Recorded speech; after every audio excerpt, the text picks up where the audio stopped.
Je recommence. Alhamdulillah, wa salatu wa salamu ala rasulillah wa ala alihi wa ashabi wa man wala. Mes chers frères et sœurs, nous nous réunissons dans cette 24e journée du mois de Muharram de l'an 1443, c'est-à-dire le 2 septembre 2021, pour notre lecture et étude du livre de Cheikh al-Allamatu al-Faqih Abdurrahman ibn Abdullah al-Ba'ali intitulé Bidayatul Abid wa Kifayatul Zahid. Dans les règles relatives aux adorations selon l'école juridique de l'imam Ahmad ibn Hanbal, rahimahullah ta'ala. Donc, comme on avait vu ensemble, ce cours sera le dernier dans l'étude de ce livre aussi. Et donc, comme je vous l'ai fait comprendre, ce chapitre-là est devenu malheureusement sensible.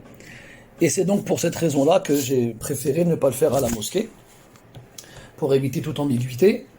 Et donc on va le faire ensemble ici, sur le salon Telegram. Donc il est enregistré, comme je vous l'ai dit, il est actuellement en train d'être enregistré à l'audio.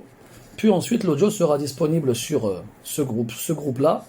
Et je le mettrai dans la playlist YouTube. Inch'Allah ta'ala. طيب. قال المصنف رحمه الله كتاب الجهاد وهو فرض كفاية إلا إذا حضره أو حصره أو بلده عدو أو كان النفير عاما ففرض عين. Donc, كتاب الجهاد. الجهاد لغة, c'est-à-dire linguistiquement parlant, c'est le fait de fournir son maximum, tout ce qu'on peut dans un effort. Donc à la base, ce terme-là, jihad et mujahada, donc ces deux mots-là ont le même sens en arabe, c'est le fait de fournir son maximum, de s'efforcer en fonction de ses limites à accomplir quelque chose, à faire quelque chose. Shar'an, dans le sens islamique du terme, il s'agit de combattre exclusivement donc les mécréants. Et quand on parle donc de mécréants, il est important de classifier les mécréants. Donc il y a az-zimmi, c'est-à-dire le mécréant avec lequel il y a une zimma, donc un pacte, on en reparlera après, Inch'Allah. Puis il y a le mécréant qui n'est pas muharib, c'est-à-dire celui qui n'est pas, avec lequel on n'est pas en guerre.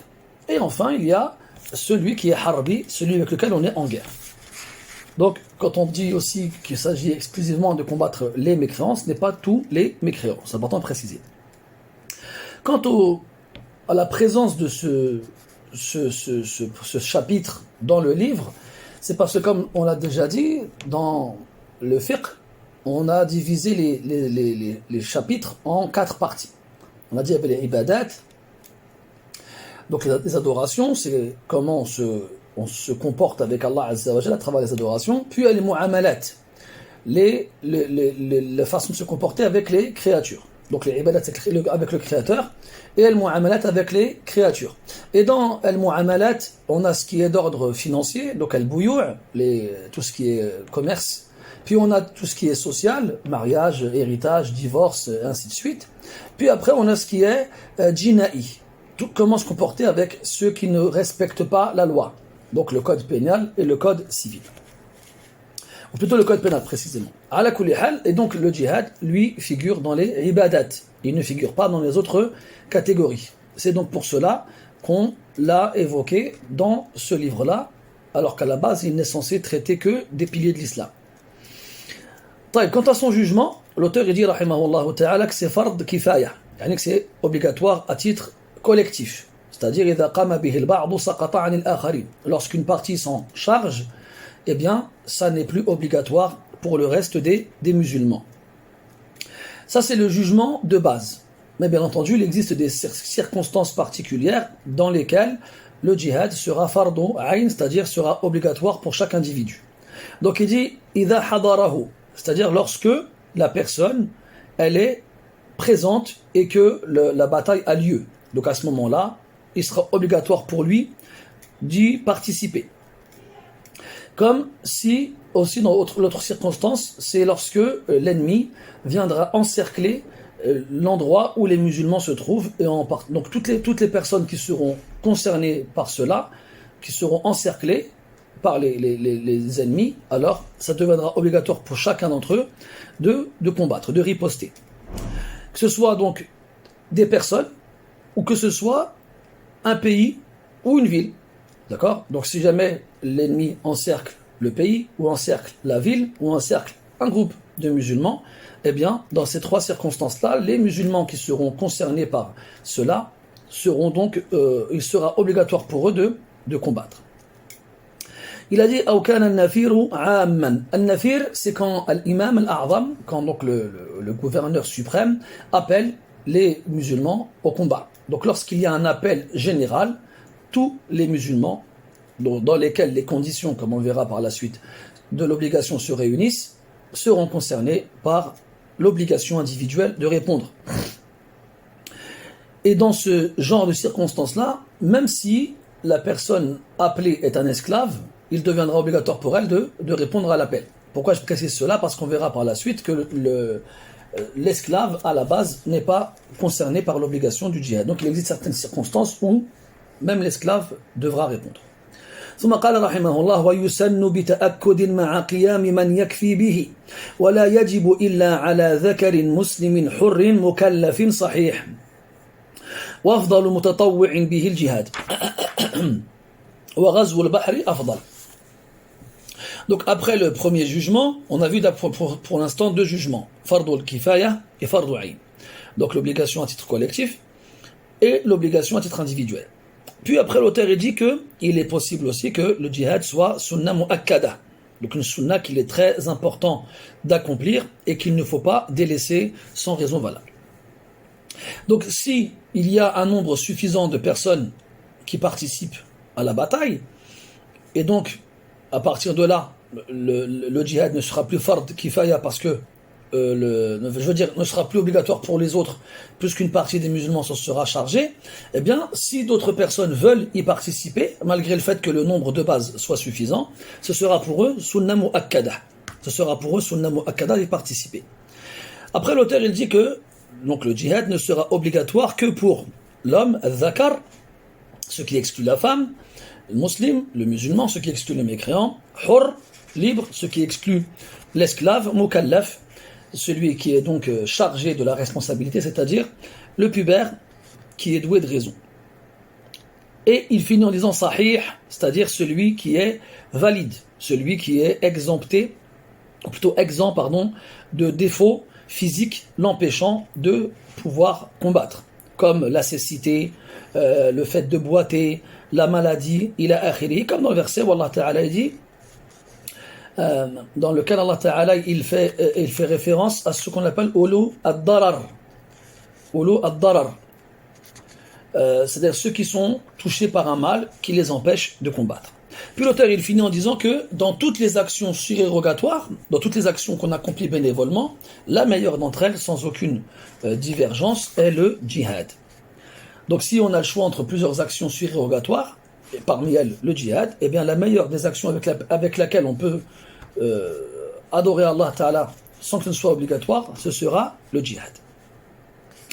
Puis l'auteur il finit ce passage-là en disant que la bataille navale, la bataille sur mer est meilleure que la bataille sur terre. Pourquoi? Parce que bien entendu, il y a beaucoup plus de dangers dans la mer et il y a beaucoup plus de difficultés à combattre dans la mer qu'à combattre sur terre. C'est pour cela que les savants ont estimé que la bataille dans la mer était donc meilleure que la bataille sur terre. ثم قال رحمه الله والسنة رباط وهو لزوم ثغر لجهاد ولو ساعة وتمامه 40 يوما وأفضله بأشد خوف وهو أفضل من المقام بمكة من المقام والمقام يجوز الوجهان. Puis l'auteur il dit rahimahullah wa sunna ribat. Donc al-ribat, donc là l'auteur il commence la phrase avec le jugement. As-sunna, c'est donc une action qui est recommandée. Celui qui l'accomplira sera récompensé et celui qui la délaissera n'aura pas de péché. Ou al-ribat à la base, c'est le fait d'être bloqué. C'est le fait de ne pas pouvoir se déplacer, de ne pas pouvoir bouger. Puis, Shar'an, dans le langage islamique, l'auteur il le définit en disant wa huwa luzumu thagrin li jihad. Donc le zoom, c'est le fait de rester, donc ce qui correspond au sens linguistique du terme, dans athar. Athar, qu'est-ce que c'est? Kullu makanin yukhifu ahlahu al-adu wa yukhifuhum. C'est n'importe quel endroit dans lequel les musulmans craignent l'attaque d'un ennemi. N'importe quel endroit dans lequel les musulmans craignent l'attaque d'un ennemi ou craignent l'ennemi directement. Donc, tout endroit susceptible d'être attaqué par l'ennemi, on l'appellera thagr. On l'appellera thagr. Donc, il y en a qui vont traduire thagr par frontière.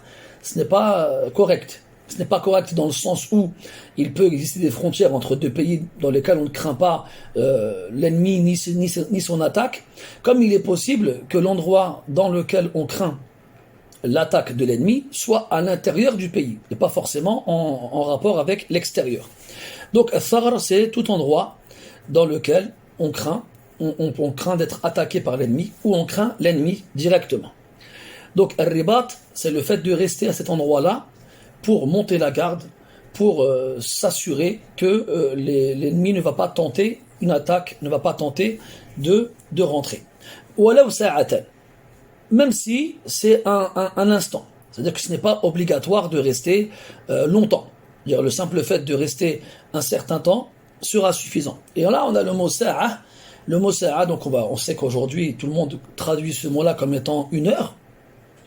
Et quand on parle d'heure, on va tous penser à 60 minutes, pardon. Alors qu'en fait, c'est pas forcément le cas chez les Arabes, notamment à l'époque. À l'époque, les Arabes, quand ils employaient le mot sa'a, c'était un terme qui désignait un moment plus ou moins long. Un moment plus ou moins long, urfan. C'est pour ça que, donc, on a même trouvé des paroles attribuées à Abdullah ibn Abbas, qui nous dit que la journée est composée de 24 heures. Vous allez me dire, c'est comme nous, donc à ce moment-là, forcément, il y a 60 minutes. Eh bien non. Il y a des heures qui sont plus longues que d'autres. C'est-à-dire que chez eux, les heures n'avaient pas toutes le même temps. Et qu'en moyenne, une heure chez eux durait approximativement 3/4 d'heure. Al-Muhim. Le maximum, la durée maximum que l'on peut passer dans Al-Ribat, c'est, comme il dit l'auteur, 40 jours. 40 jours. Donc le minimum, c'est ça, c'est à peu près une heure, et le maximum c'est 40 jours. Et le meilleur moyen de faire al-ribat, c'est lorsque il y a le plus de crainte à ce que l'ennemi attaque.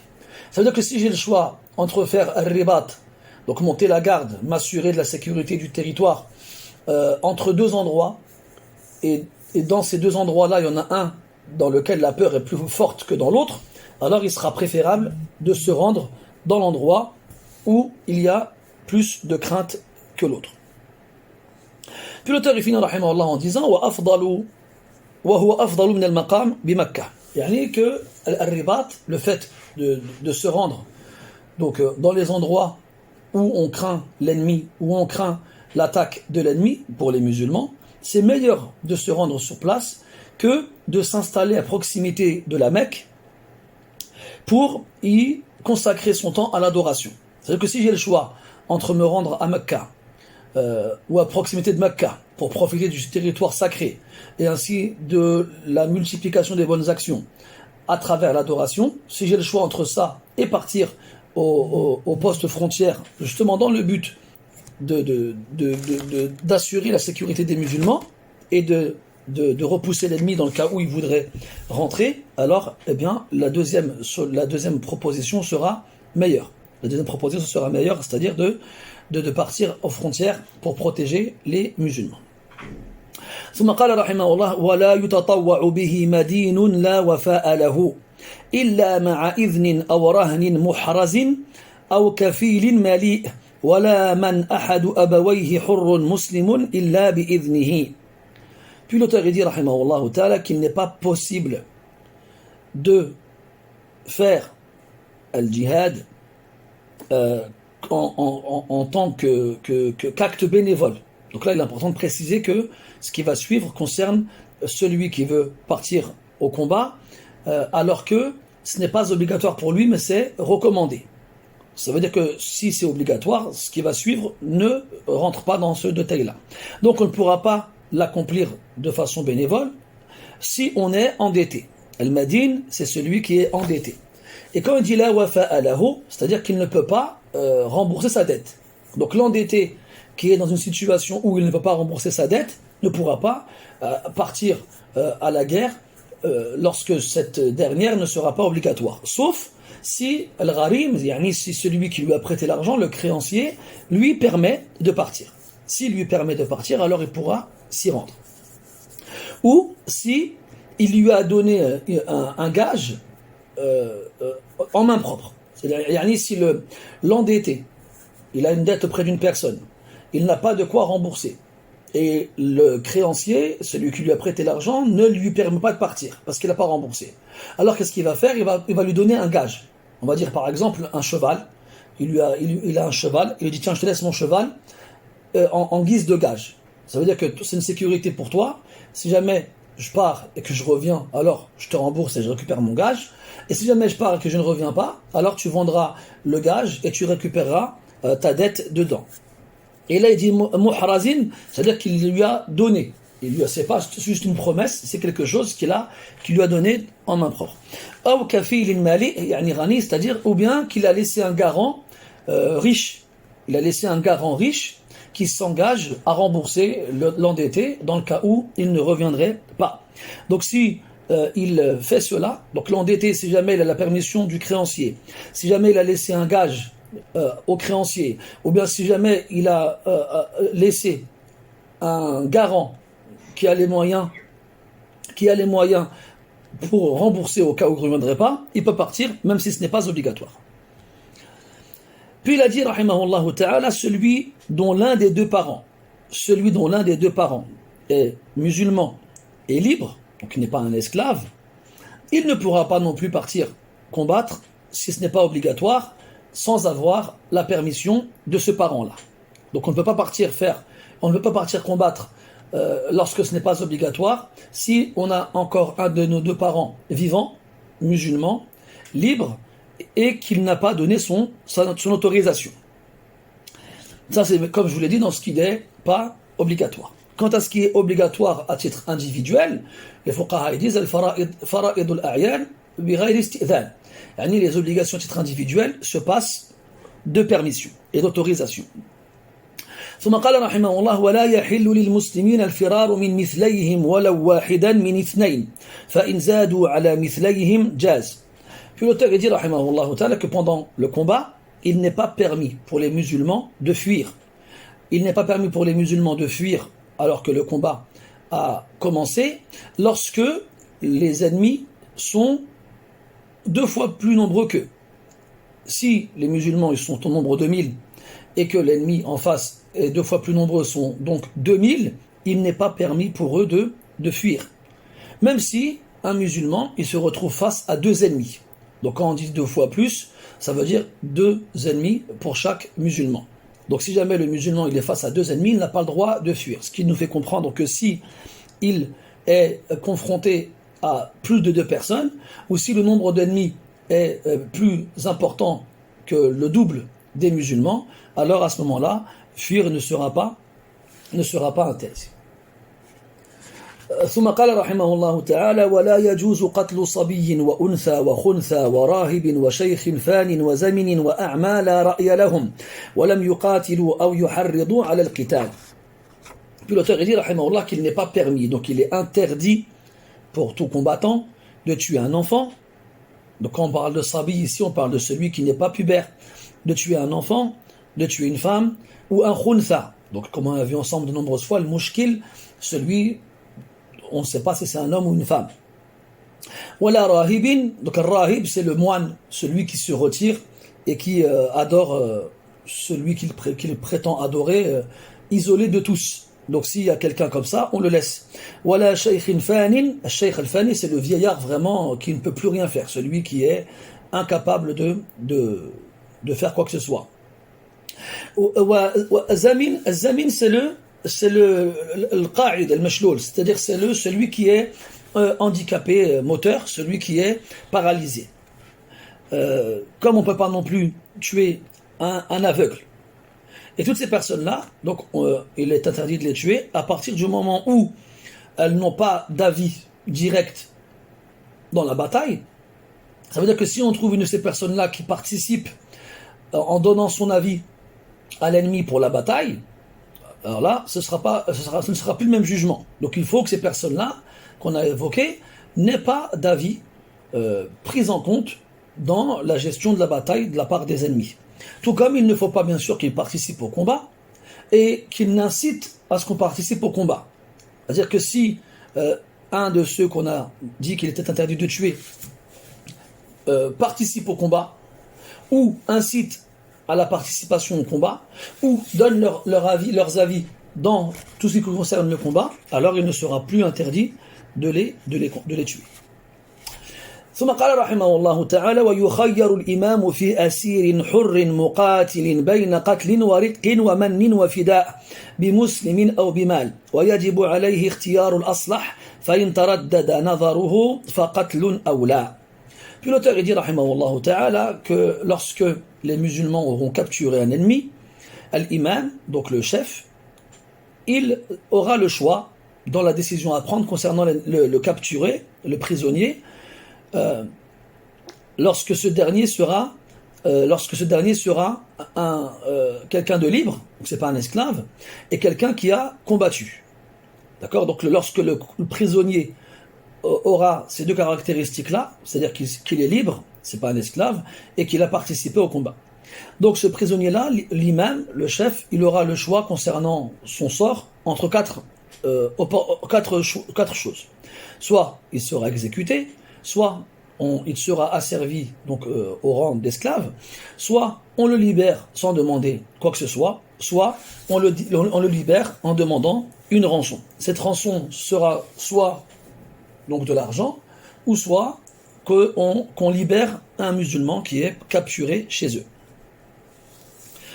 Et bien entendu, il est obligatoire pour l'imam, qui va prendre la décision, de prendre la meilleure décision pour tout le monde, pour les musulmans, pas pour lui-même. C'est-à-dire qu'il ne faut pas que la raison qui le poussera à choisir le concerne seulement lui. C'est une shahwa, un désir personnel. Non, il faut que ce soit axé sur l'intérêt général des musulmans.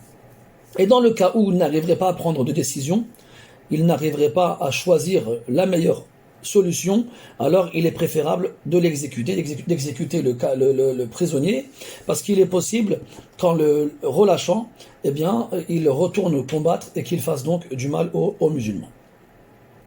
قال رحمه الله تعالى فصل ويلزم الإمام والجيش إخلاص النية لله تعالى في الطاعات وعليه عند المسير تعاهد الرجال والخيل ومنع من لا يصلح للحرب ومخذل ومرجف ومكاتب بأخبارنا ومعروف بنفاق ورام بيننا بفتن وصبي ونساء إلا عجوزا لسقي الماء ونحوه. L'auteur rahimahullah ta'ala, il va parler de ce qui est obligatoire pour l'imam, donc pour le chef de l'armée, ainsi que pour l'armée elle-même. Donc il dit première des choses, vu que le djihad est une adoration, eh bien la première des choses qu'on demande à celui qui fait l'adoration, c'est de la faire pour Allah subhanahu wa ta'ala, de la faire avec une intention exclusivement dédiée à Allah jalla wa ala, et ça c'est dans toutes les adorations. Donc et le djihad ne fait pas exception à cela. Donc c'est obligatoire pour l'imam ainsi que pour les composants de l'armée.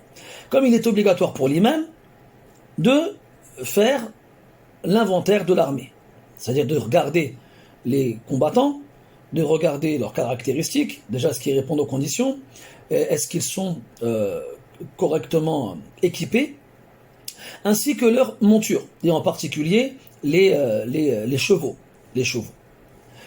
Donc il est important que l'imam observe et surveille tout cela. Puis l'auteur dit rahimahullah ta'ala, comme il doit aussi empêcher toute personne qui ne correspond pas aux conditions pour combattre, qui ne peut pas combattre, que ce soit des hommes ou même les montures. Donc si on trouve un homme faible ou une monture blessée ou qui ne peut pas servir lors du combat, alors on devra les exclure de l'armée. Comme on devra aussi exclure de l'armée ce qu'on appelle le mukhadhil. Qui c'est le mukhadhil? C'est celui qui a pour but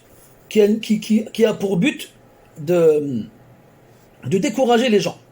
De décourager les gens à combattre de décourager les gens à participer et de tout faire pour qu'ils ne participent pas, qu'ils ne fassent pas, qu'ils ne combattent pas. Pardon.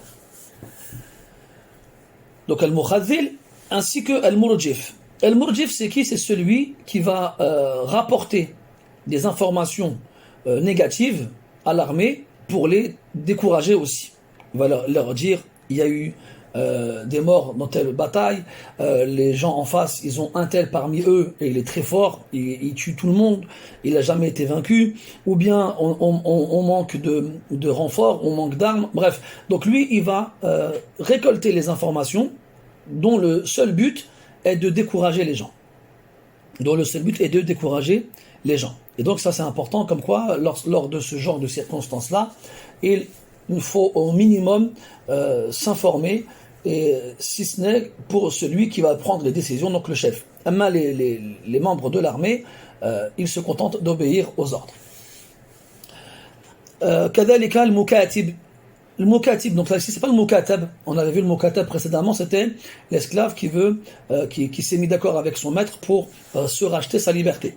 Là c'est le mukatib. Le mukatib c'est le correspondant, celui qui va envoyer des courriers à l'ennemi pour l'informer de ce que les musulmans sont sur le point de faire. Donc c'est un jassous, un ennemi, un espion. Donc si on sait qu'il y en a un comme ça, on le chasse de l'armée, on l'exclut de l'armée. Comme on doit aussi exclure de l'armée toute personne qui est connue pour son hypocrisie. Et là, il est important de préciser ici que l'hypocrisie elle a des caractéristiques particulières et que seuls les gens expérimentés et qui connaissent ces caractéristiques-là sont en mesure de déterminer si la personne est connue pour son hypocrisie ou non. Donc ce n'est pas un jugement qui revient à n'importe qui, c'est l'amir, le chef, qui prendra cette décision-là après avoir eu avec lui, les fameuses caractéristiques qui lui permettront d'avoir ce jugement. Donc si on a quelqu'un parmi les membres, parmi l'armée, qui ne cesse de semer le trouble parmi eux, qui ne cesse de semer la discorde et la zizanie parmi eux, aussi on l'éloignera, on l'exclura de l'armée. Et tout enfant qui n'est pas pubère, toute femme, ne pourront pas non plus participer au combat, sauf les femmes âgées qui viendront dans le but dans l'intérêt des combattants, que ce soit pour les soigner s'ils sont blessés, ou leur donner à boire dans le cas où ils auraient besoin de boire pendant la bataille. ثم قال رحمه الله ويحرم استعانة بكافر إلا لضرورة ويمنع جيشه من محرم ومن تشاغل بتجارة ويعد الصابر بأجر ونفل ويشاور ذا رأي. Puis l'auteur dit rahimahullah qu'il est interdit de demander l'aide des mécréants, sauf s'il y a un besoin, s'il y a une nécessité urgente. C'est-à-dire qu'à la base, si les musulmans peuvent se passer des mécréants, ils n'iront pas leur demander de l'aide ou ils n'iront pas leur demander du renfort. Cela est interdit. Sauf s'il y a vraiment une nécessité absolue. S'il y a vraiment une nécessité absolue, qu'on ne peut pas faire autrement, il y a des conditions à cela bien entendu, donc ça c'est développé dans les livres plus longs, alors ce sera toléré. Et le amir, donc le imam, le chef, il devra aussi interdire aux membres de l'armée d'accomplir toute action interdite. Toute action interdite, que ce soit dans les adorations ou autres. Parce que la désobéissance d'Allah subhanahu wa ta'ala est la première cause de la défaite. Et c'est la première cause de l'absence de victoire ou de secours. Comme il doit aussi leur interdire de se préoccuper avec n'importe quelle façon de commercer. Ils ne doivent pas perdre en tête l'objectif principal qui est le combat. Ils ne doivent pas perdre leur temps à aller faire du commerce, acheter, vendre pour gagner de l'argent. Il doit aussi promettre à ceux parmi eux qui sont endurants et qui supportent, donc qu'ils auront une récompense et qu'ils auront aussi plus, ils auront même plus encore s'ils tiennent jusqu'au bout en faisant preuve de patience, d'endurance et en supportant les difficultés. Donc il va les motiver, les encourager au combat en leur promettant récompense et plus encore. Tout comme il va consulter parmi eux ceux d'entre eux qui sont connus pour avoir des bonnes opinions, des bons avis, des gens intelligents, des gens expérimentés. Donc il va leur demander leur avis avant de prendre une décision importante, comme Allah dit dans le Coran, وَشَاوِرْهُمْ فِي الْأَمْرِ, c'est-à-dire consulter-les dans les décisions, dans la décision. ثم قال رحمه الله ومن قتل قتيلا في حالة الحرب فله سلبه وهو ما عليه من ثياب وحلي وسلاح وكذا دابته التي قاتل عليها وما عليها وأما نفقته ورحله وخيمته وجنيبه فغنيمة. Puis l'auteur il clôture ce petit chapitre avec ce qu'on appelle as-salab. Donc lorsque le combat a eu lieu, toute personne, donc dans l'armée des musulmans, qui aura tué un ennemi pendant la bataille, donc ça c'est un détail important à préciser, donc pendant la bataille, il aura le droit exclusivement au salab. Donc qu'est-ce que c'est as-salab? L'auteur il le dit rahimahullah ta'ala juste après, c'est tout ce que l'ennemi en question qui a été tué porte sur lui comme vêtements, comme bijoux et comme armes, ainsi que la bête sur laquelle il était lorsqu'il combattait, et tout ce qu'il y a sur la bête en question. Donc lorsque la bataille fait rage et que le musulman tue un ennemi, eh bien, il pourra prendre de lui tout ce qu'il a sur lui, et ça sera à lui exclusivement. Salab, ça rentre pas dans le ghanima, ça c'est que pour lui. Donc il pourra prendre tout ce que l'ennemi tué a sur lui, comme vêtements, comme bijoux, comme armes, ainsi que sa bête. Donc et supposons il est sur son cheval, donc il pourra récupérer le cheval, et tout ce qu'il y a sur le cheval comme affaire, il pourra les récupérer aussi. Tout cela lui appartiendra à lui seulement. Et pourquoi cette règle-là particulière? C'est parce que c'est lui, donc c'est le musulman, le combattant musulman, qui a mis un terme au mal de cet ennemi-là en l'exécutant pendant la bataille. C'est donc à lui que revient toutes les affaires de cette personne-là.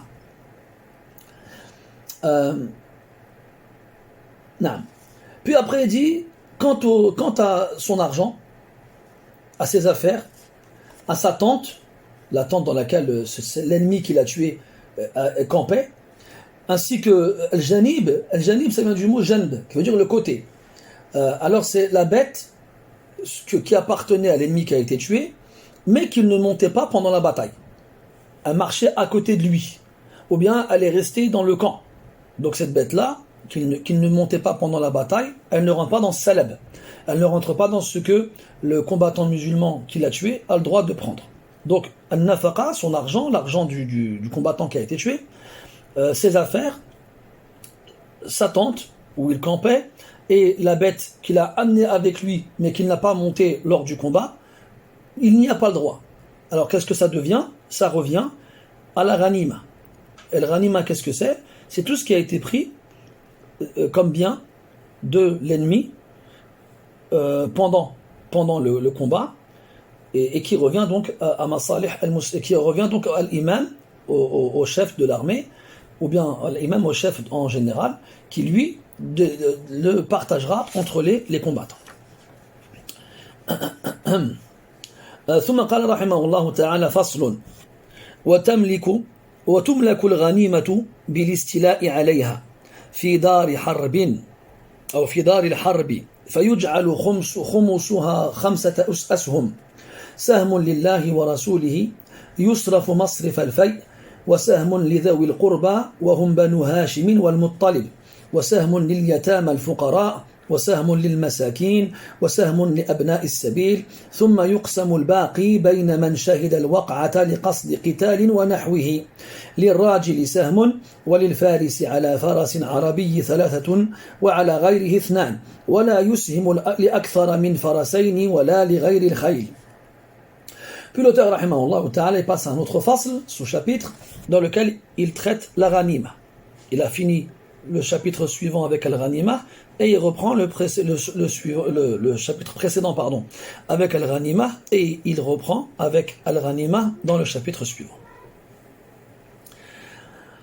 Donc, comment est-ce que la ghanima se possède?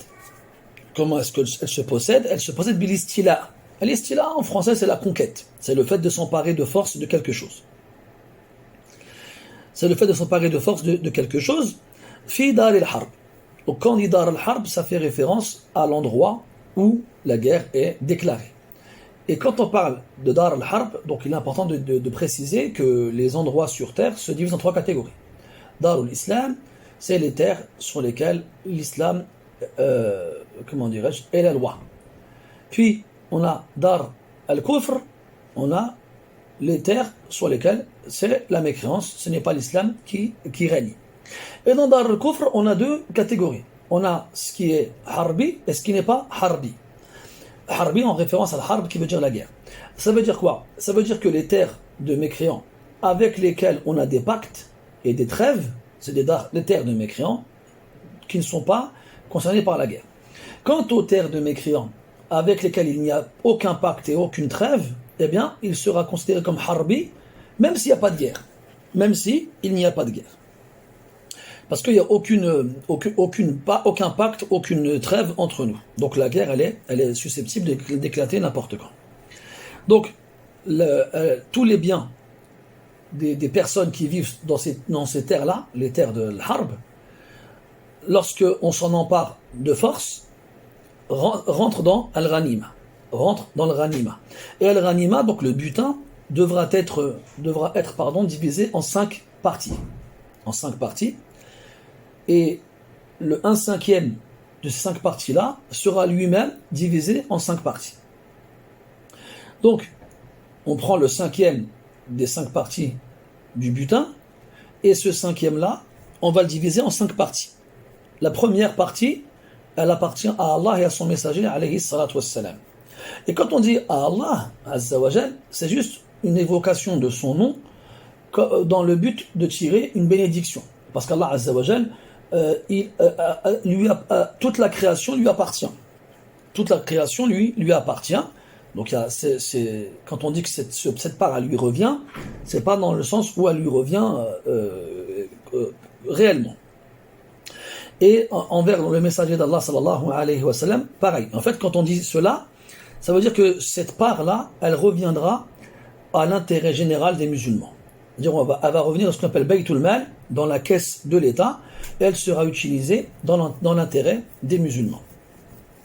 Puis l'auteur il dit, rahimahullah, que la deuxième part du 5e, elle revient à toute personne qui a un lien de parenté avec le prophète, alayhi salatu wassalam, qu'il fasse partie de Banu Hashim ou de Banu al-Muttalib. Donc Banu Hashim, c'est la tribu du prophète, alayhi salatu wassalam, et Hashim, c'est donc son arrière-grand-père.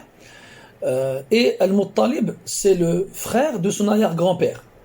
Donc Al-Muttalib, à ne pas confondre avec Abd al-Muttalib.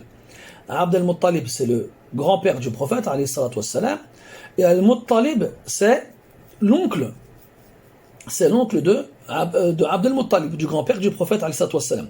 Donc tous les descendants de l'arrière-grand-père du prophète, Hashim, et de l'arrière-grand-oncle du prophète Al-Muttalib auront le droit dans cette partie du 5e. Et il faut savoir ici que on ne fait pas de différence entre les pauvres et les riches. Ils y ont tous le droit. Et si ce n'est pas une condition pour avoir le droit à cette part du butin, la seule condition c'est de faire partie de la famille du prophète sallallahu alayhi wa sallam, soit par le biais de Hashim, soit par le biais de Al-Muttalib. Et ça, c'est une différence avec la zakah. Parce qu'on avait vu qu'il est interdit de donner la zakah à Banu Hashim seulement. Quant à Banu al-Muttalib, ils ont le droit à la zakah. Et dans le ghanima, eh bien, Banu Hashim ont le droit al ghanima, et Banu al-Muttalib aussi.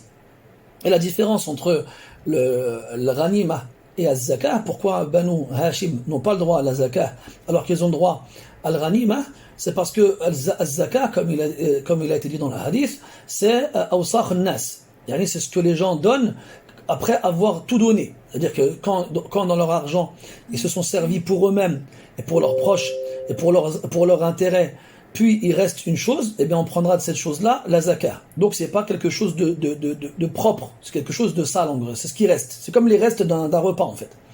et la famille du prophète est trop noble pour accepter ces restes-là. Alors que Al-Ghanima, c'est un bien noble, un bien propre, c'est pour ça qu'ils y ont le droit, même si ils ne sont pas pauvres.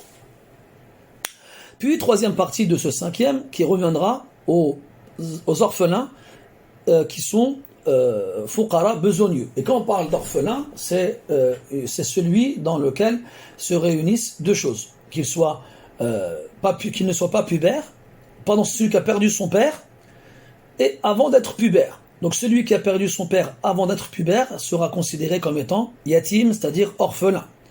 Ce qui exclut celui qui a perdu sa mère, même s'il n'était pas pubère, et celui qui a perdu son père après avoir atteint la puberté.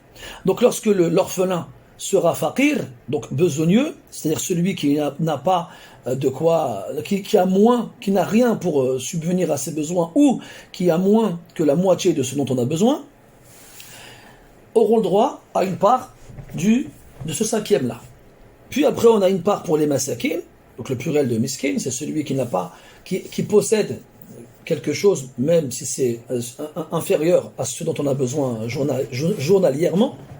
Et enfin, la dernière partie de ce cinquième-là reviendra à Ibn Sabil, le fameux vagabond, celui qui est parti et qui a perdu ses biens et qui ne peut plus rentrer chez lui, qui est bloqué. On a vu cela lorsqu'on a parlé de Asnaf Mustahiqi az-Zaka, de ceux qui avaient le droit à la Zaka, à l'impôt obligatoire. Bismillah.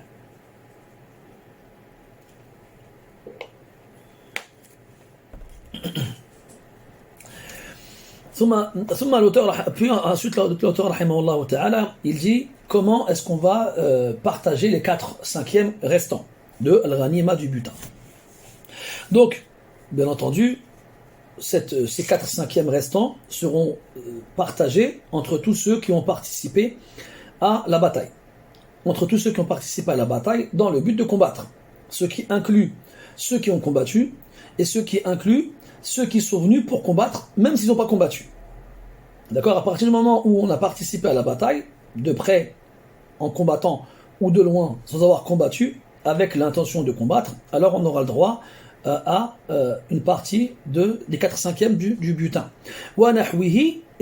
Et tout ce qui s'assimile à ceux qui ont participé à la bataille, comme les gens qui viennent vendre, ceux qui font partie de l'armée en tant que commerçants, donc qui vont financer avec leurs biens, ou bien ceux qui vont servir d'émissaires, qui vont être envoyés par le chef transmettre des messages à qui de droit, ou bien les espions de l'armée, et la khili, donc toute personne qui a fait partie de l'armée de cette façon-là, auront le droit à une part des 4/5 du butin. Puis l'auteur après il précise, Ar-Rajil. Ar-Rajil, c'est celui qui est à pied, celui qui n'a pas de monture, donc celui qui a combattu sans avoir de monture. Sahm, il aura une part. Walil Farisi, Al-Faris, c'est celui qui est sur son faras, le cheval, donc le cavalier. Le cavalier, il y a deux catégories chez les cavaliers. Celui qui a un pur sang arabe et celui qui n'a pas un pur sang arabe. Oui, donc, on a dit que chez les cavaliers, il y avait deux types de cavaliers. Celui qui sera sur un pur sang arabe et celui qui ne sera pas sur un pur sang arabe. Donc, celui qui sera sur un pur sang arabe aura le droit à 3 parts. Une pour lui et 2 pour le cheval. Pourquoi 2 pour le cheval? Parce que le pur sang arabe a des meilleures caractéristiques et des meilleures aptitudes qui profiteront aux combattants pendant le combat. Quant à celui qui aura un cheval mais qui ne sera pas un pur sang arabe, que ce soit un métis entre guillemets ou un pur sang non arabe, eh bien il n'aura que 2 parts. Il n'aura que 2 parts, une pour lui et une pour son cheval. Et celui qui aurait plusieurs chevaux, eh bien, il ne recevra de part que pour 2 chevaux. Donc il arrive, c'était possible à l'époque, pendant la bataille, que le combattant ait avec lui 2 chevaux avec lesquels il va permuter pendant la bataille. Donc celui-là, il aura le droit à 2 parts pour chacun des chevaux qu'il aura. Si quelqu'un il a plus de 2 chevaux, eh bien, on ne lui donnera pas pour tous ces chevaux, on ne lui donnera que pour 2 chevaux seulement. Kadhalika, celui qui montrait autre chose qu'un cheval, que ce soit une mule ou un dromadaire, eh bien, il n'aura pas de part pour sa monture. La seule bête qui aura le droit à une part ou deux, en fonction de la race, entre guillemets, du cheval, c'est le cheval. ثم قال رحمه الله تعالى وشرط في من يسهم له 4 شروط البلوغ والعقل والحرية والذكورة فإن اختل شرط رضح أو رضخ نعم رضخ له ولم يسهم والرضخ العطاء دون السهم. Puis l'auteur il dit rahimahullah ta'ala que pour que le combattant ait le droit à une part du butin, eh bien, il y a 4 conditions à respecter. La première, c'est qu'il soit pubère. La seconde, c'est qu'il soit doué de raison. La troisième, c'est qu'il soit libre. Et enfin, la dernière, c'est qu'il soit un homme. S'il manque une de ces conditions-là, il n'aura pas le droit à une part du butin. Cependant, l'imam, le chef de l'armée, lui donnera satisfaction à travers un don, mais qui ne sera pas équivalent à la part des autres personnes dans lesquelles les conditions se réunissent. ثم قال رحمه الله وإذا فتحوا أرضا بالسيف خير الإمام بين قسمها ووقفها على المسلمين ضاربا عليها خراجا مستمرا يؤخذ ممن هي في يده.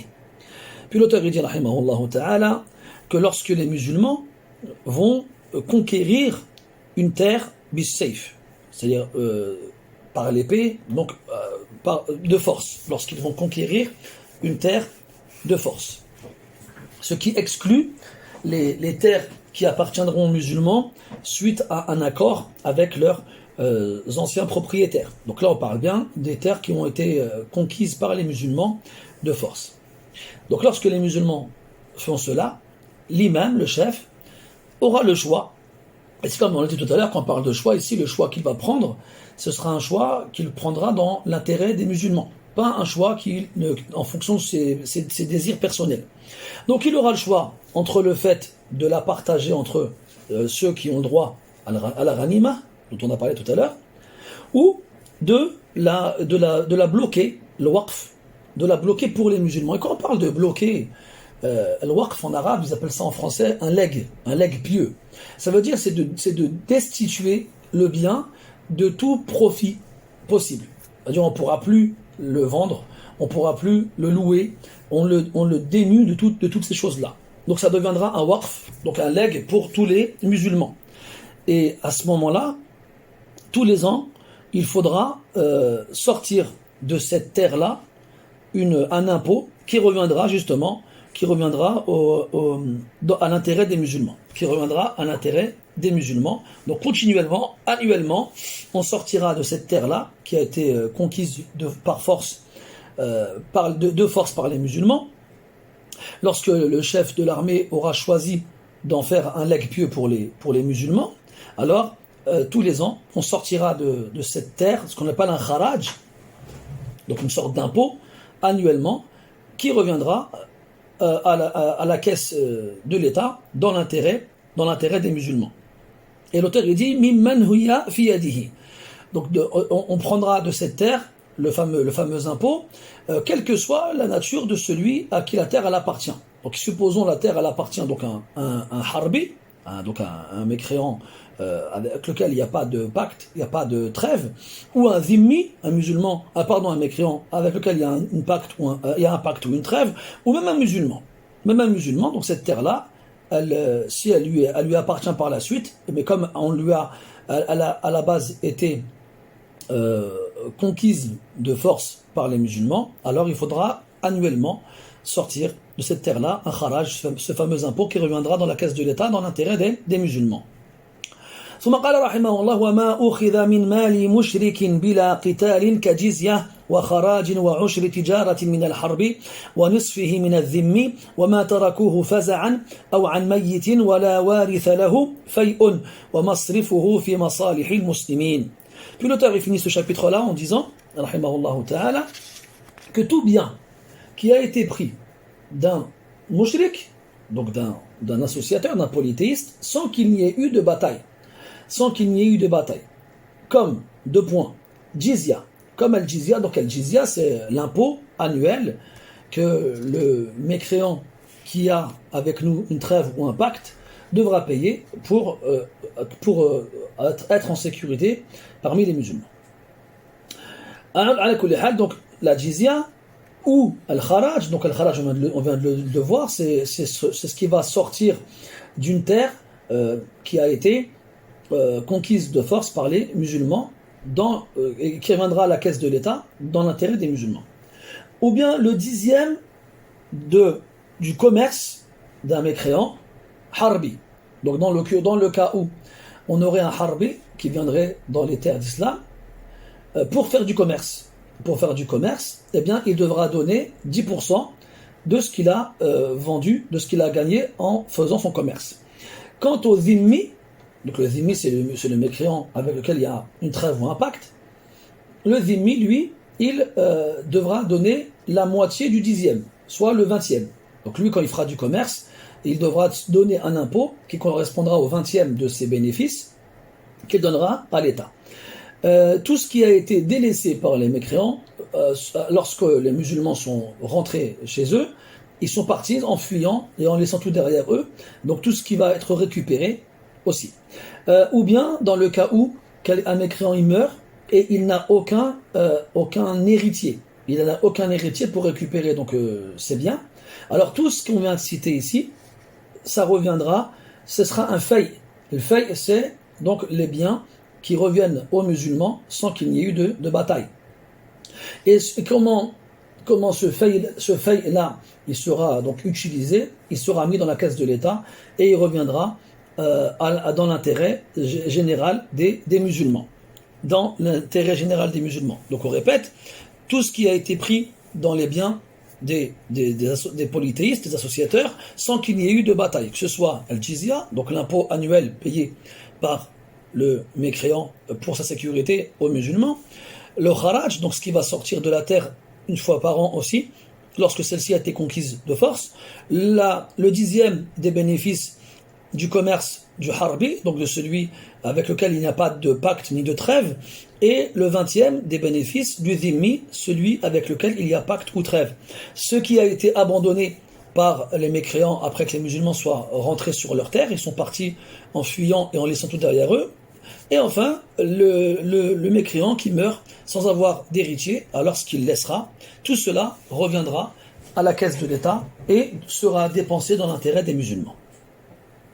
ثم قال رحمه الله تعالى فصل ويجوز عقد الذمة لمن له كتاب أو شبهة كتاب كالمجوس ولا يصح عقدها إلا من إمام أو نائبه. Donc on passe à l'avant-dernier chapitre. L'auteur dit رحمه الله تعالى qu'il est permis d'offrir à zimma, de contracter une zimma. Donc à zimma, c'est ce fameux pacte dont je vous ai parlé tout à l'heure, un pacte, une garantie, une sécurité, ça c'est le sens linguistique du mot dhimma. Quant au sens islamique du mot dhimma, c'est le fait d'accepter de la part de certains mécréants qu'ils restent mécréants. C'est-à-dire qu'on ne leur impose pas de devenir musulmans, à condition qu'ils donnent la jizya et qu'ils se soumettent aux règles de notre religion. Ça la dhimma. Donc on va leur donner, on va faire un pacte avec eux. Dans ce pacte-là, il y aura une garantie pour eux qu'ils pourront rester dans leur religion et une sécurité pour eux, comme on le verra par la suite, à condition qu'ils donnent la jizya et à condition qu'ils se soumettent aux règles de l'islam. C'est ça la dhimma. Donc on a le droit de donner la dhimma à celui qui a un livre ou un semblant de livre. Donc celui qui a un livre, ce sont les juifs et les chrétiens, et tous ceux qui sont donc qui reviennent à la Torah et à l'évangile. D'accord ? Donc toutes les différentes formes de juifs ou les différentes formes de chrétiens, à partir du moment où ils reconnaissent la Torah et l'évangile et qu'ils y reviennent, alors ils auront le droit à cette dhimma. Ou bien celui qui a un semblant de livre comme Al-Majus, les Zoroastriens. Il a été rapporté qu'ils avaient un livre, mais qu'il a été perdu, qu'il a disparu, qu'Allah Ta'ala l'a repris auprès de lui. Donc même les Majus ont le droit à la dhimma. Et personne ne peut offrir cette dhimma à ce genre de personnes, donc aux mécréants donc qu'on vient de citer, sauf si il est représentant de l'autorité suprême, donc le chef, ou quelqu'un que le chef va désigner. Quelqu'un que le chef va désigner. Donc ça veut dire que si un musulman parmi les musulmans, il promet à un mécréant sécurité, garantie et autres, et qu'il demande à ce que la jizya lui soit payée à lui, ça n'aura aucune valeur. Il faut que ça vienne de l'autorité suprême officielle.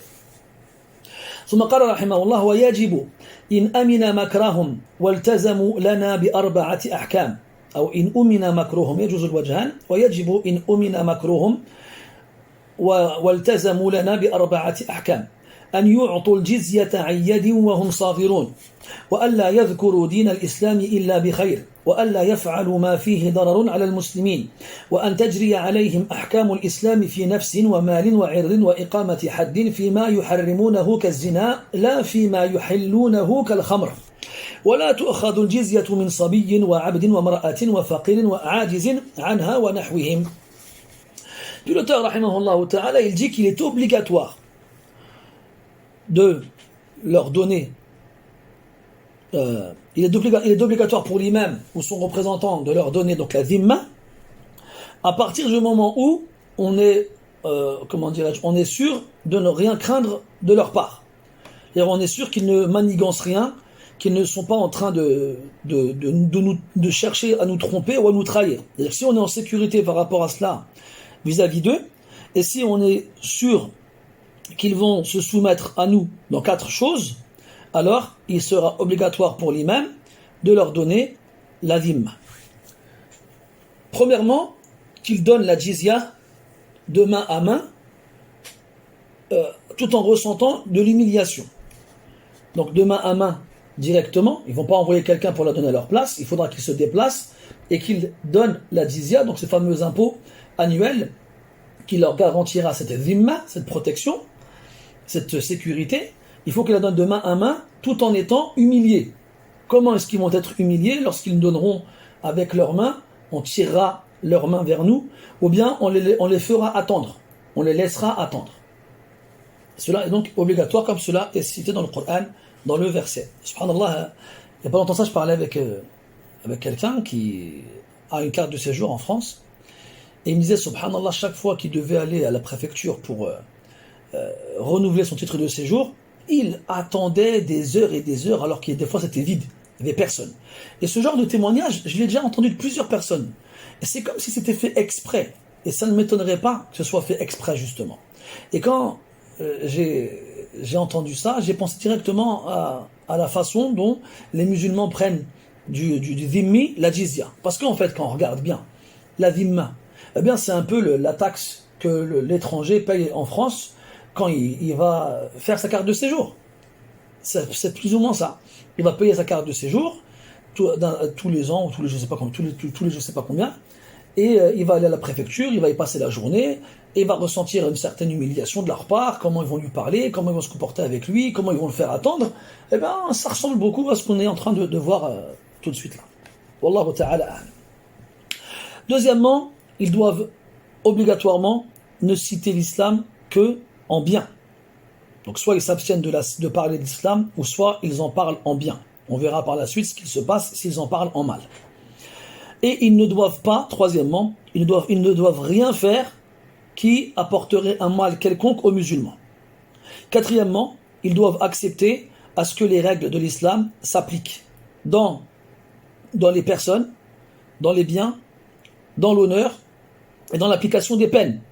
Dans l'application des peines. Ça veut dire que tout ce qui concerne les personnes, les biens, l'honneur, ça revient, ils devront revenir aux règles de l'islam pour ces choses-là. Ils ne vont pas revenir à leurs propres règles dans leur religion. Pareil pour l'application des peines, que ce soit dans les choses que nous interdisons, et qu'ils interdisent eux aussi. Donc s'ils interdisent des choses dans leur religion, et qu'on doit appliquer une peine, on reviendra aux règles de l'islam. On appliquera ces peines-là. Même si toutes choses qu'ils considèrent comme étant interdites, dans leur religion et dans lesquelles il y a des peines, alors on les appliquera entre eux pour eux. Comme les choses qu'ils ne considèrent pas comme étant... Par contre, les choses qu'ils ne considèrent pas comme étant interdites et qu'ils sont chez nous, donc les choses dans leur religion qui ne sont pas considérées comme étant interdites, mais qui le sont chez nous et qui entraînent une peine, on n'appliquera pas la peine sur eux. Comme par exemple la consommation de l'alcool. Donc si eux, ils considèrent la consommation de l'alcool dans leur religion comme étant licite, eh bien on n'appliquera pas sur eux la peine de celui qui boit de l'alcool en étant musulman. Je reviens au point précédent parce que je me suis un peu emmêlé les pinceaux. Donc, il y a deux choses. Il y a les choses qui sont interdites chez nous et chez eux et qui vont entraîner l'exécution d'une peine.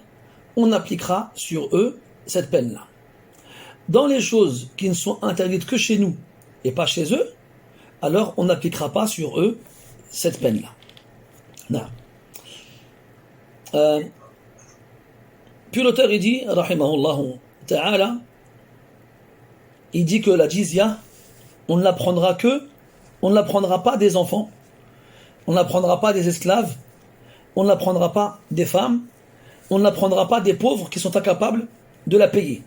On ne l'apprendra pas des pauvres qui sont incapables de la payer. Ainsi que wanahwihim et autres, c'est-à-dire les aveugles, les handicapés, les moines qui vivent isolés de la société, qui vivent seuls, sans se mélanger aux autres. Eux aussi, on ne prendra pas la jizya d'eux. On n'apprendra que des hommes. On n'apprendra que des hommes qui ont les moyens de la payer.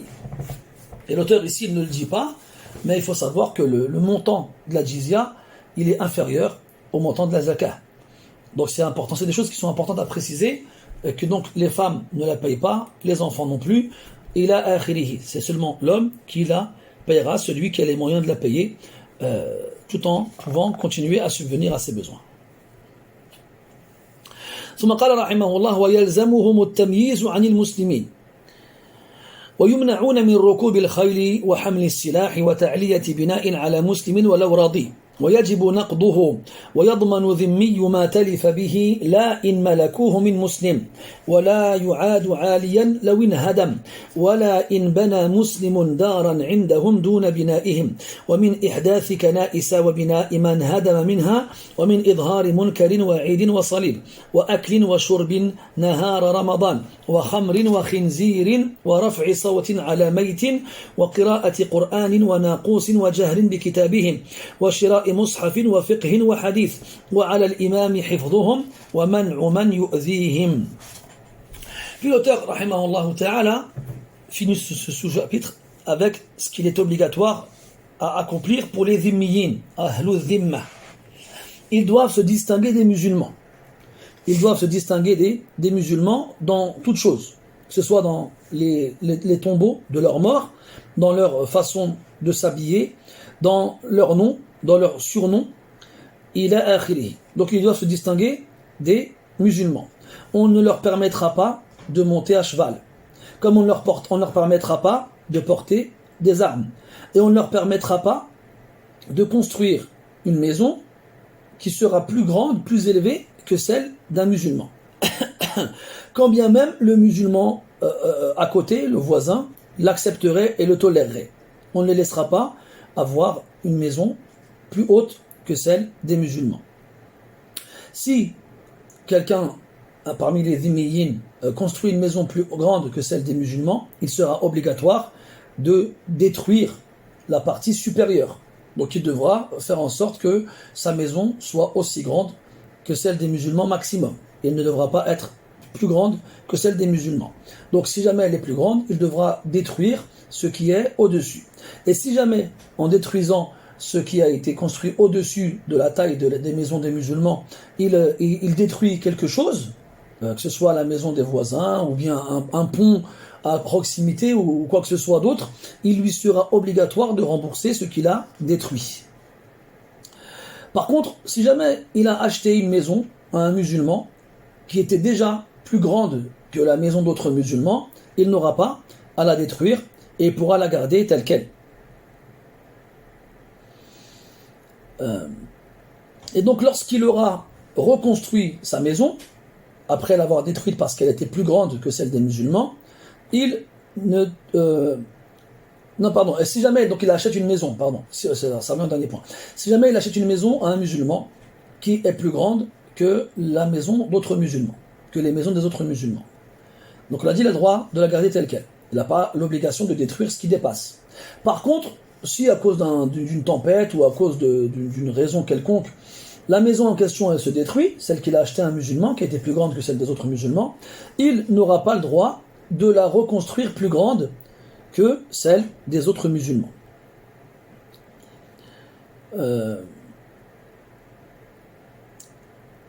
Si par contre un musulman il vient s'installer chez des dhimmiyin qui ont déjà leur maison, donc ils ont déjà leur maison, il n'y a pas de maison de musulmans à proximité, et un musulman il vient s'installer à proximité d'eux. Et il construit sa maison en étant moins grande que la leur. Est-ce qu'ils devront détruire leur maison pour qu'elle soit à ce moment-là moins grande que celle des musulmans? Non. Dans ce cas-là, vu que c'est le musulman qui est venu en dernier et que eux, en construisant leur maison, ils n'ont pas fait en sorte qu'elle soit plus grande que celle des musulmans vu qu'ils n'en avaient pas, ils n'auront pas à détruire ce qui dépasse. Il ne leur est pas permis de construire d'églises ou de lieux de culte, comme dans le cas où il y avait déjà une église ou un lieu de culte mais qui a été détruit, ils ne pourront pas la reconstruire.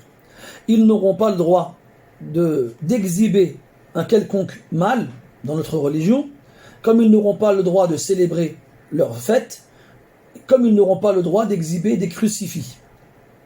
Ils n'auront pas le droit de manger et de boire dans les journées de Ramadan publiquement, comme ils n'auront pas le droit de boire de l'alcool ou de consommer du porc publiquement. Tout cela est interdit pour eux. Et si jamais ils le font, alors l'autorité musulmane aura le droit de détruire ces choses-là. Comme ils n'auront pas le droit d'élever leur voix si jamais il y a un mort chez eux. Ils ne devront pas hurler, crier si jamais quelqu'un est touché par la mort dans leur famille, dans leur entourage. Comme ils n'auront pas le droit de lire, alors là l'auteur dit qira'atu Qur'an. Et Qur'an ici, il est nakira, il n'est pas défini. Donc là, il y a deux avis, entre guillemets, et les deux, ils se complètent. C'est qu'ils n'ont pas le droit de lire le Coran, donc le livre sacré des musulmans, la parole d'Allah Azza wa Jal, comme ils n'ont pas le droit de lire leur livre. Ils n'ont pas le droit de lire leur livre en élevant la voix publiquement. En élevant la voix publiquement. S'ils veulent le lire, ils le liront chez eux. Ils n'ont pas le droit de souffler dans un naqous. Donc un naqous, c'est le corps. Cette sorte de trompette qui c'était généralement des cornes de bélier qu'on va creuser et dans lesquelles on va souffler.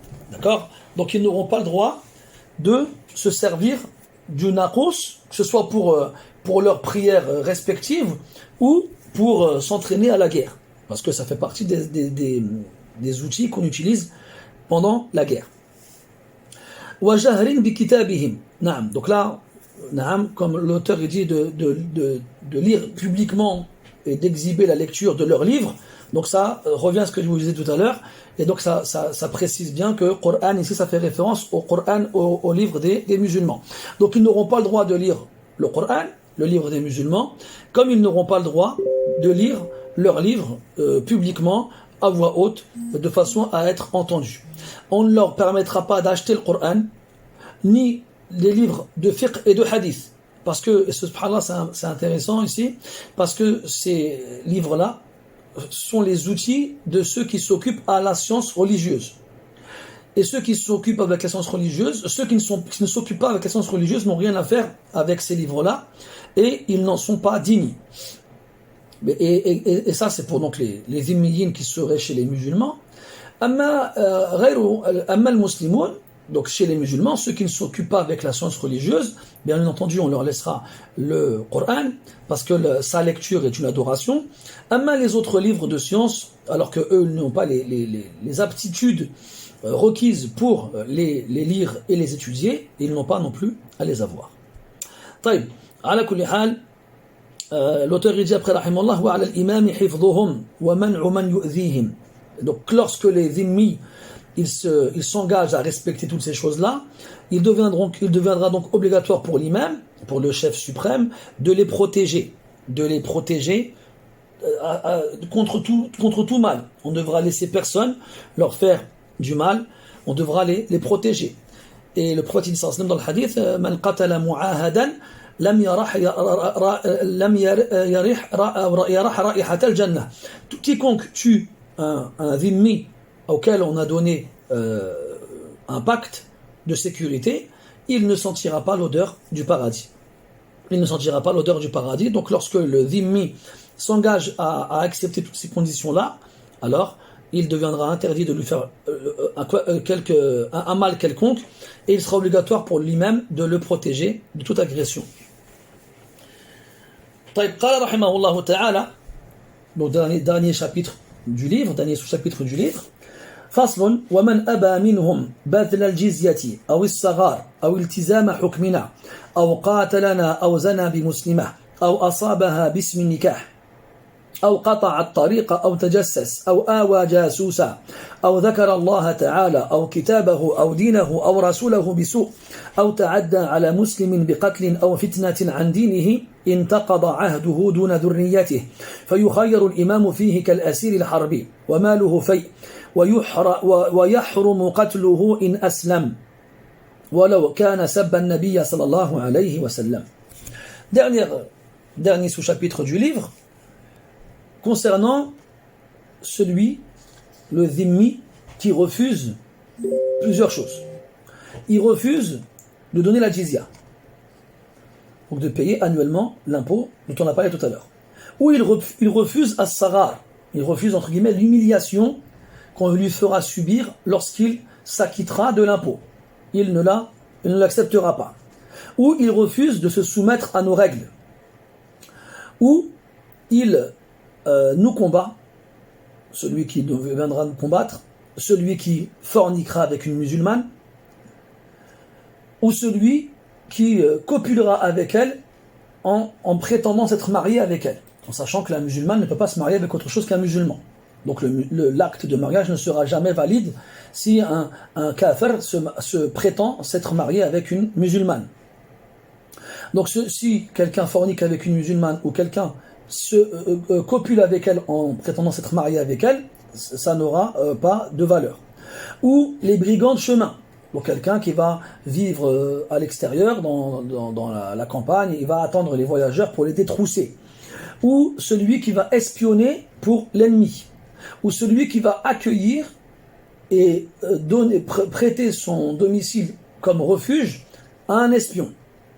Ou celui qui évoque Allah Ta'ala, ou son livre, ou sa religion, ou son messager en mal, ou celui qui a agressé un musulman en le tuant, donc celui qui a voulu le tuer, ou celui qui a essayé de tenter un musulman dans le but de lui faire quitter sa religion. Donc toutes ces choses-là, lorsqu'elles sont accomplies, qu'est-ce qu'elles auront comme conséquence?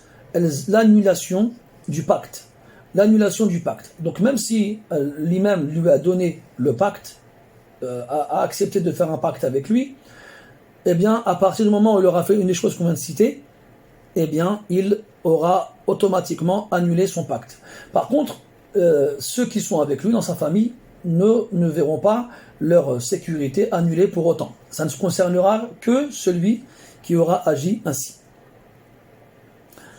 Donc à ce moment-là, lorsque le pacte sera annulé, qu'est-ce qu'il se passe? Donc l'imam, le chef suprême, aura le choix dans sa façon de se comporter avec lui, comme on l'a cité précédemment avec le prisonnier mécréant lors de la bataille. Donc on a dit que le imam avait quatre alternatives, quatre choix. Soit il l'exécute, soit il en fait un esclave, soit il le libère sans demander de rançon, soit il demande une rançon. Il aura les mêmes alternatives qu'il a eues avec le prisonnier lors du champ de bataille. Quant à ses biens, donc les biens de ce dhimmi dont le pacte a été annulé parce qu'il a fait une chose qu'on a citée, ils reviendront à la caisse de l'État dans l'intérêt des musulmans. Et dans le cas où ce dhimmi qui aura fait une de ces choses-là se convertit à l'islam, alors il deviendra interdit de le tuer. Il deviendra interdit de l'exécuter, même si, lorsqu'il était mécréant, il a insulté le prophète, alayhi salatu wassalam. Et là, quand on parle d'insulter le prophète, quand il était mécréant, quand il se convertit, donc on ne le tuera pas, il est important de préciser la nature de l'insulte. Parce que si l'insulte concerne l'honneur du prophète, alayhi salatu wassalam, dans sa famille, avec ses épouses, comme quoi il l'a accusé de fornication, là par contre, on ne lui excusera pas ce genre d'insulte. Donc bien entendu, il est important de préciser que toutes ces initiatives ne reviennent qu'à l'autorité suprême, elles ne reviennent qu'à l'autorité officielle, et qu'il n'est pas permis aux musulmans d'appliquer ces choses-là de lui-même. Et bien entendu, tout ce qu'on vient de dire s'applique dans les terres musulmanes sous autorité musulmane. D'accord ? Elle ne s'applique pas à l'extérieur. Bien entendu. Donc voilà pour le livre, walhamdulillah. Grâce à Allah, nous sommes arrivés enfin à la fin. On remercie Allah Ta'ala de nous avoir permis d'étudier ce livre entièrement en quelques jours. Donc si on compte le nombre de jours qu'il nous a fallu, ça nous fait 13, si je ne m'abuse. Walhamdulillah. Donc grâce à Allah Ta'ala, nous avons fini ce livre-là. Donc prochainement, je vous contacterai donc dans ce groupe-là, sur Telegram. Je vous informerai du début de la reprise. Donc je pensais que ça aurait lieu ce week-end-là, mais finalement ce ne sera pas ce week-end. Un petit souci à régler. Donc Inch'Allah Ta'ala, soit le week-end prochain, soit le week-end de la quinzaine du mois de septembre, on reprendra les cours Inch'Allah Ta'ala à la mosquée le samedi et le dimanche matin de 9h à midi. Donc on fera du fiqh. On commencera sûrement avec Akhsar al-Mukhtasarat bi'idhnillahi Ta'ala. On fera du usul al-fiqh, donc les fondements du droit islamique. On fera aussi le qawa'id al-fiqhiyya, les règles, donc il y a les fondements et il y a les règles. On fera aussi les usul, donc les règles, les sciences de base des sciences islamiques, c'est-à-dire le mustalah dans le hadith, usul al-tafsir, les bases du tafsir, et d'autres choses, Inch'Allah Ta'ala, si Allah nous permet cela. Donc voilà, si vous avez des questions, alors vous avez une fonction dans Telegram qui lève la main. Donc si quelqu'un a une question, donc il lève la main en se servant de la fonction du groupe, de Telegram, pardon. Et quant aux femmes qui ont des questions à poser, elles les écrivent directement. Barakallahu fikum. Tafaddalu.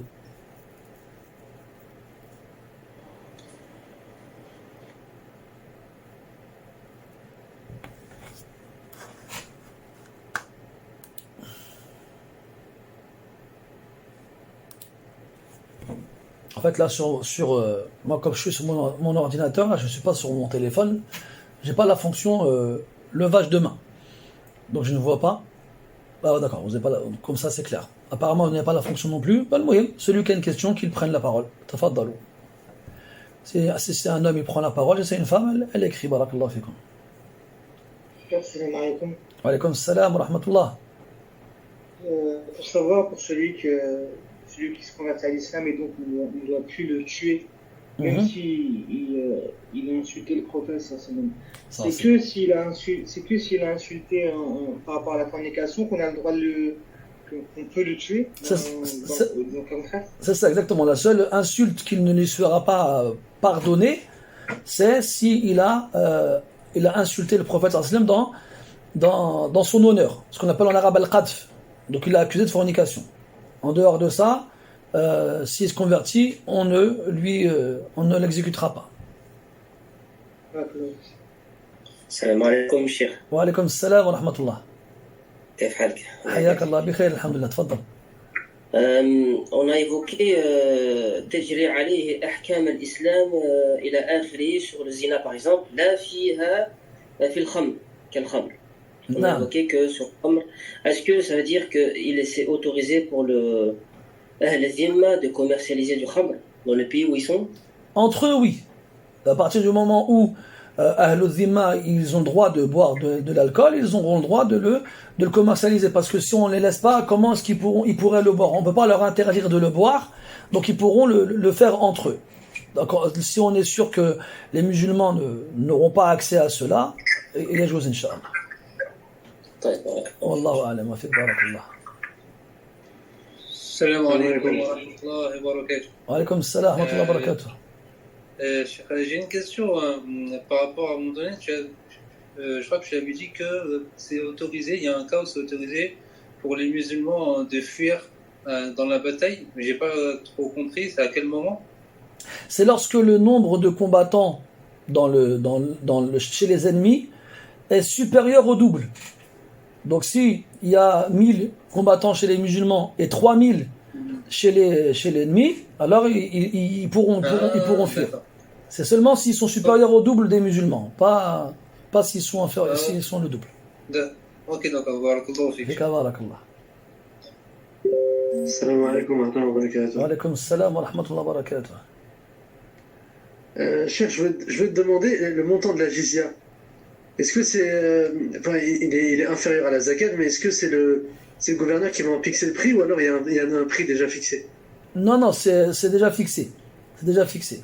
Je pourrais pas vous dire c'est combien exactement, mais c'est déjà fixé. Ça revient pas à l'ijtihad de l'imam. D'accord, je comprends. Barakallah.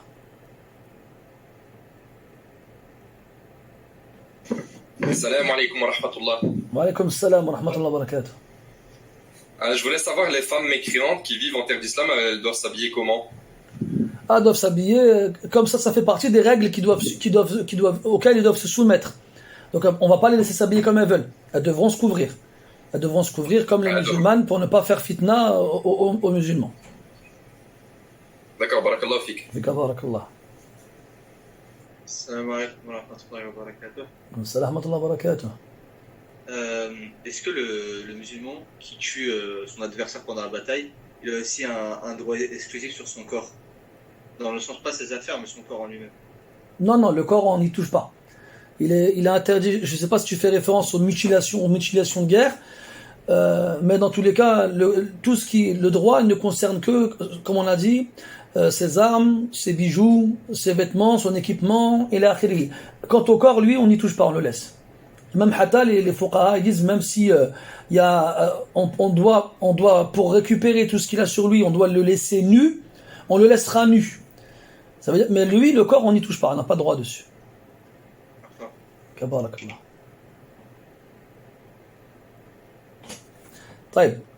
On a des questions à l'écrit.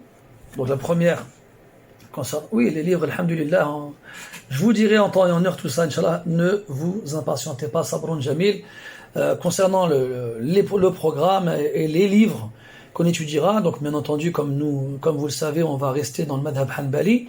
Donc même les livres qu'on étudiera dans les autres domaines seront du madhab, d'accord. Dans Usul al-Fiqh, vous avez dit Usul al-Mustalah, pardon. Donc le Mustalah, Inch'Allah Ta'ala, il y aura plusieurs kutub, Nukhbatul Fikar, Al-Muqidah, et d'autres livres de ce genre-là, alhamdulillah, qu'on a pu déjà étudier. Donc, et dans Usul al-Tafsir, il y aura le livre de Ibn Taymiyyah, rahmatullah alayhi, sa Muqaddimah, ou encore celle de Cheikh Al-Uthaymin, rahmatullah alayhi. Amma dans Usul al-Fiqh, donc déjà dans le Qawa'id al-Fiqhiyya, on va commencer très simplement avec la Mandouma de Cheikh Sa'di. Et dans Usul al-Fiqh, il y aura Al-Waraqat. Oui, Al-Waraqat n'est pas un livre hanbali, mais on va hanbaliser, on va prendre la hanbalisation du livre. Et il y aura Majma' al-Usul, et ou aussi Al-Bulgha, Bulghatul Usul, et d'autres livres de ce genre-là, Inch'Allah Ta'ala. Bien entendu, il y aura aussi de la Aqidah. Et bien entendu, Inch'Allah Ta'ala, on étudiera essentiellement les livres de Aqaïd chez le Hanabila. Wallahu waliyu tawfiq. Puis, on a notre question, في الأحكام الفقهية ماذا يمنع المسلمون عن الجهاد حاليا بفلسطين. يا أخي الحبيب, ça c'est une waqi'a, c'est une nazila, ça c'est un événement contemporain. Et ça, c'est des masaïl, il y a que les ulama qui parlent dedans, barakallahu fik. Moi, je reste propre, je reste sur le kitab. On a resté sur le kitab et les ahkam. Amma les nawazil et les de ce genre-là, c'est les ulama qui parlent dedans, barakallahu fikum. طيب نكتفي بهذا القدر. Comme je vous l'ai dit, le dars était enregistré. Je vais le mettre donc tout de suite sûrement sur le site, pardon, sur le groupe Telegram. Et donc sur ce même groupe-là, je vous tiendrai au courant dès que possible pour la suite des événements. Tfadal Ibrahim, tfadal. Oui, c'était par rapport à ce qui était exclu des rangs. Concernant par exemple que ce soit l'hypocrite ou celui qui sème la discorde dans les rangs. Est-ce que ces personnes-là qui sont écartées, elles ont une sanction par rapport à ce qu'elles ont fait pour qu'elles soient exclues du rang? Non, parce qu'on ne va pas attendre qu'elles le fassent. On va les exclure de l'armée avant même qu'elles ne fassent ces choses-là. Donc, vu qu'ils n'ont rien fait, on ne leur fera rien. Parce qu'on a dit que l'imam, il doit surveiller les rangs. C'était la première des choses. Il va regarder il y a qui parmi les hommes et il y a qui dans les montures. Et donc si lui, il voit dans les gens qu'il y a ce genre de personnes-là, il doit les sortir. Après, si une de ces personnes-là, elle est prise sur le fait, elle sera sortie, et elle sera sanctionnée. Et la sanction, après, elle correspondra à la nature de l'action pour laquelle il a été exclu. Wallahu a'lam. Wafikum barakallah. طيب نسأل الله تعالى التوفيق والسداد. Ah oui, pour l'ijaza aussi كذلك, j'enverrai très prochainement Inch'Allah ta'ala, comme je vous l'ai dit, une copie de l'ijaza dans le groupe. Elle sera donc il y aura juste votre nom à mettre dessus, donc vous l'imprimerez ou bien vous l'enregistrez dans vos mémoires et vous rajouterez votre nom, le nom de votre père et votre nom de famille. Et ceux qui n'ont pas de père ou bien qui ne savent pas qui est leur père, ils mettront le nom de leur mère. Et ceux dont les parents ne sont pas musulmans, ils mettent quand même le nom de leur père. هكذا نسأل الله تبارك وتعالى التوفيق والسداد ونشكره على أن وفقنا لقراءة ودراسة هذا الكتاب. On remercie Allah de nous avoir permis de lire et d'étudier ce livre-là et on lui demande de nous permettre de continuer jusqu'à ce qu'on soit devant lui subhanahu wa ta'ala. Car, comme on a pu le voir ensemble, talabul ilm est une des meilleures adorations avec lesquelles on se rapproche d'Allah subhanahu wa ta'ala. طيب نختم. سبحانك اللهم وبحمدك أشهد أن لا إله إلا أنت نستغفرك ونتوب إليك وصلى الله على نبينا محمد وعلى آله وأصحابه أجمعين والحمد لله رب العالمين وبارك الله فيكم والسلام عليكم ورحمة الله وبركاته.